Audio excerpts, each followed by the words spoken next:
Okay, bhuti u-81 rand. Okay, no hayi ngiyabonga mfowethu. Okay. Ubhuti angathanda simedele ucheese? Oh ya hayi, ungawu-add noshisi, ungawu-add. Okay, i-double or a-single? Awushaye kube double. Okay, ubhuti angayijabulela into yokuphuza? Hayi, ngiyabonga mfethu into yokuphuza ngiyabonga. Simali sekuzoba 105 rand bhuti. Hayibo, yiba-ke. Awumekwe mfowethu, awuma mfowethu. Ngabe uyithanda ngani iy'mpendulo zami? Ngabe mhlawumbe khona la ngiphendule khona kabi. Angi-understand bhuti, ngabe uqondeni? Cha sengisho ukuthi phela sithe siqala la wathi wena iphiza iwu-80 rand. Wangithi ifahla ngemibuzo emibala. Jiki isi-100 rand. Kanti bengibhala i-test ngingafeyila kwasikonyuka i-price yepizza. Angithi phela ubhuti u-add ucheese. Ngoshizi nje kuphela. Ngoshizi sengaze kufa umuntu. Hayi mfethu ukhipheni lo shizi. Ukhipheni lo shizi mfethu. Awu bhuti.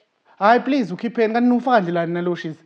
Nufaka ngezekethe. Hayi bafethu khiphani nginawo la endlini sizazifakela. Khiphani. Okay, no bhuti siyawukhansela ucheese. Out.